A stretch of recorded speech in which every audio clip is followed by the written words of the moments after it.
इस मूवी में ये दिखाते हैं कि एक आदमी बस स्टॉप पर बैठा हुआ है और तभी इसके पास एक औरत आकर बैठ जाती है और अब फॉरेस्ट गंप चॉकलेट खाना शुरू कर देता है और वो इससे पूछता है कि आप खाएंगी। वो कोई जवाब नहीं देती। फॉरेस्ट गंप बोलता है कि मैं ऐसी 1.5 लाख चॉकलेट्स खा सकता हूँ। इसके बाद फॉरेस्ट गंप इसके जूते देखता है जो कि व्हाइट कलर के होते हैं, जो फॉरेस्ट गंप को बहुत ही अच्छे लगते हैं। वो बोलता है कि आपके जूते बहुत अच्छे हैं, ये जरूर आरामदेह होंगे। वो बोलती है कि मेरे पैरों में दर्द हो रहा है। फॉरेस्ट गंप बोलता है कि मैंने अपनी जिंदगी में बहुत से जूते पहने हैं और अगर मैं अपने दिमाग पर जोर डालूं तो मुझे अपनी जिंदगी के पहले जूते याद आ जाएंगे। और ये पूरी कहानी फ्लैशबैक में चली जाती है और अभी फॉरेस्ट गंप बच्चा है। ये दिखाते हैं कि फॉरेस्ट गंप एक डॉक्टर के पास होता है और इसे खास किस्म के जूते पहनाए जा रहे होते हैं जिसमें लंबी लंबी स्टील की रॉड्स लगी हैं। डॉक्टर बोलता है कि इसके पैर तो मजबूत हैं लेकिन इसकी रीढ़ की हड्डी टेढ़ी है और घबराने की कोई बात नहीं, मैं सब ठीक कर दूंगा। जैसे ही डॉक्टर बोलता है कि मैं सब ठीक कर दूंगा वैसे ही फॉरेस्ट गंप गिर जाता है। अब यहाँ से फॉरेस्ट गंप की मम्मी उसे बाहर ले जाती हैं और बोलती हैं कि कभी कभी किसी को ये मत बोलने देना कि वो तुमसे बेहतर है। खुदा सबको एक जैसा बनाता तो वो सबके पाँव तुम्हारे जैसे बनाता, लेकिन तुम अपने आप में एक खास हो। फॉरेस्ट गंप का नाम फॉरेस्ट गंप इसलिए रखा होता है क्योंकि इनके दूर के रिश्तेदार का नाम फॉरेस्ट गंप होता है और इसी इंसान से इम्प्रेस होकर उन्होंने उसका नाम फॉरेस्ट गंप रखा होता है। अब फॉरेस्ट गंप की मम्मी चाहती है कि फॉरेस्ट गंप को एक अच्छी एजुकेशन मिले, इसलिए वो इसको एक अच्छे स्कूल में ले जाती है। लेकिन वहाँ का प्रिंसिपल ये बोलता है कि इस बच्चे का एडमिशन इस स्कूल में नहीं हो सकता क्योंकि इसका IQ लेवल कम है। लेकिन फॉरेस्ट गंप की मम्मी बोलती है कि नहीं, मेरा बच्चा नॉर्मल स्कूल में पढ़ेगा। प्रिंसिपल बोलता है कि हमारे स्कूल में जो एडमिशन का क्राइटेरिया है इसमें फॉरेस्ट गंप फिट नहीं आता,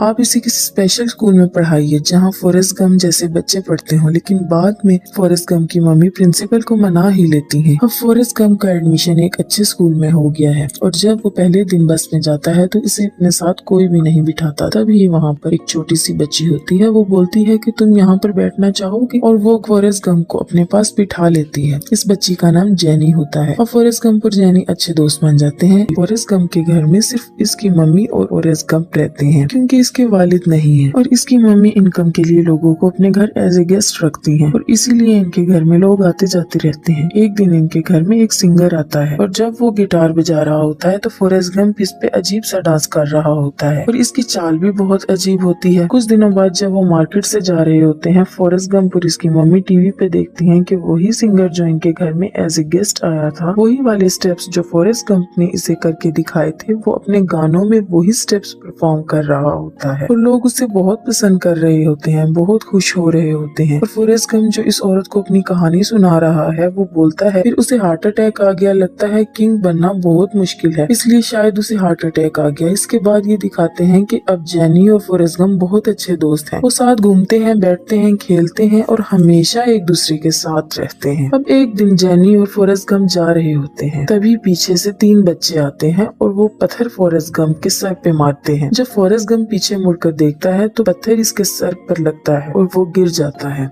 वो बच्चे फॉरेस्ट गंप को बोलते हैं कि तुम बहुत बेवकूफ हो। अब वो इसे और भी पत्थर मार रहे होते हैं। तभी जेनी बोलती है भागो फॉरेस्ट गंप भागो। अब फॉरेस्ट गंप अपनी अजीब सी चाल से जल्दी जल्दी चलना शुरू कर देता है और वो तीनों बच्चे अपनी साइकिल में फॉरेस्ट गंप का पीछा करना शुरू कर देते हैं और जेनी पीछे से बोलती है कि तेज भागो फॉरेस्ट गंप, तेज भागो। और फॉरेस्ट गंप भागना शुरू करता है और वो धीरे धीरे अपनी रफ्तार बढ़ाता है और जो इसके पैर में लोहे की रॉड्स वाले जूते होते हैं वो टूटना शुरू हो जाते हैं और फॉरेस्ट गंप धीरे धीरे अपनी स्पीड बढ़ाता है और वो इतनी तेज भागता है कि वो तीनों बच्चे साइकिल से भी इसका पीछा नहीं कर पाते। और फॉरेस्ट गंप के अंदर भागने की पावर का इसे आज पहली बार पता चलता है, जैसे वो पहली बार भागा हो। इसी के साथ ये भी दिखाते हैं कि जेनी फॉरेस्ट गंप के घर के पास ही रहती है। रात को चुपके से फॉरेस्ट गंप के कमरे में आ जाती है। वो बोलती है कि इसके घर में कुत्ता है जिससे उसे डर लगता है। फॉरेस्ट गंप बोलता है कि वो कुत्ता बहुत ही कमीना कुत्ता है। धीरे धीरे वक्त गुजरता है और अब जेनी और फॉरेस्ट गंप दोनों बड़े हो चुके हैं और अब वही सीन दिखाते हैं जिस सीन में पहली बार उन 3 बच्चों ने फॉरेस्ट गंप को पत्थर मारे थे और भागे थे। अब वो सब बच्चे बड़े हो चुके हैं और आज दोबारा वो फॉरेस्ट गंप को पत्थर मारते हैं, लेकिन इस बार वो जीप पर होते हैं, साइकिल पर नहीं।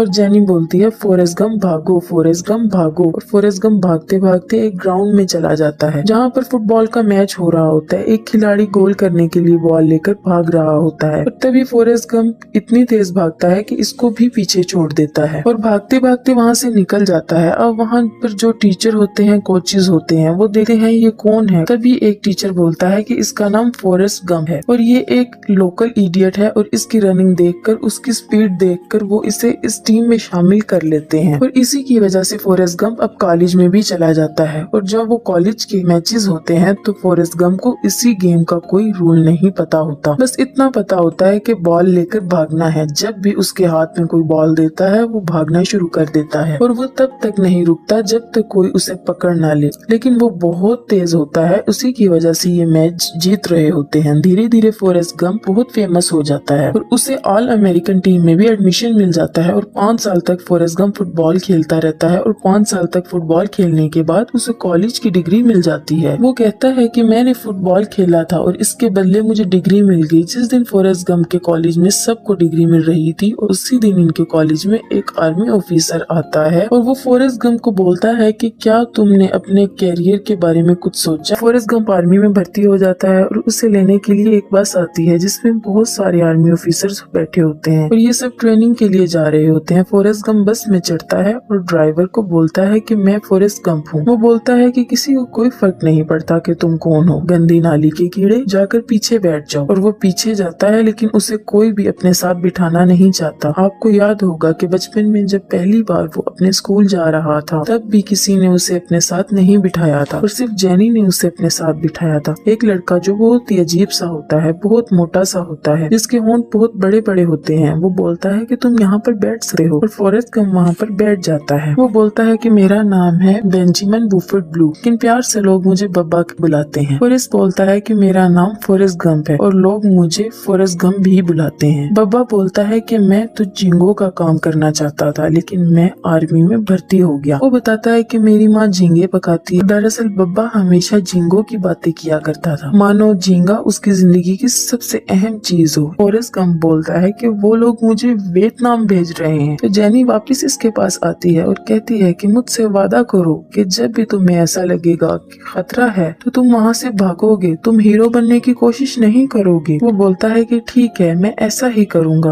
और मैं तुम्हें एक रोज एक लेटर लिखूंगा। और जेनी वहाँ से चली जाती है और अब फॉरेस्ट गंप और बब्बा दोनों वियतनाम पहुँच चुके हैं। वियतनाम में पहुंचकर बब्बा समंदर देखता है और कहता है कि मैं शर्त लगा के कह सकता हूँ कि इसमें समंदर में बहुत से झींगे होंगे और एक बार हम यहाँ पर कब्जा कर लें, इसके बाद हम यहाँ पे झींगे पकड़ने के लिए आएंगे। बब्बा अगर बात करता है तो सिर्फ झींगों के बारे में, इसके अलावा इसके पास और कोई बात नहीं होती। बब्बा फॉरेस्ट गंप को बोलता है कि मेरे पास एक प्लान है कि हम लोग यहाँ से वापस जाने के बाद एक बोट खरीदेंगे और समंदर में बहुत सारी झींगे पकड़ेंगे और हमारी पार्टनरशिप होगी 50-50 की और हमें घर लेने की भी जरूरत नहीं होगी क्योंकि हम बोट पर ही सो सकते हैं और जो झींगे हम पकड़ेंगे इन्हीं खा भी सकते हैं। फॉरेस्ट गंप बोलता है कि ये अच्छा आइडिया है। अब इन्हें यहाँ वियतनाम भी काफी महीने हो चुके हैं और फॉरेस्ट गंप रोज एक ना एक लेटर जेनी को जरूर लिखता है। एक दिन ये जंगल में जा रहे होते हैं तभी इनके ऊपर अटैक हो जाता है। सब भागना शुरू कर देते हैं क्योंकि दुश्मन बहुत ज्यादा होते हैं और इनके बचने के चांसेस कम होते हैं। और जैसा कि जेनी ने फॉरेस्ट गंप को बोला था कि जब भी मुसीबत आए या तुम्हें खतरा लगे तो वहाँ से तुम भागोगे, तुम हीरो बनने की कोशिश नहीं करोगे। और अब फॉरेस्ट गंप भागता है। फॉरेस्ट गंप भागने में चैंपियन होता है और वो इतनी तेज भागता है कि आगे जाकर जब वो पीछे देखता है तो इसके दूर दूर तक कोई भी नहीं होता।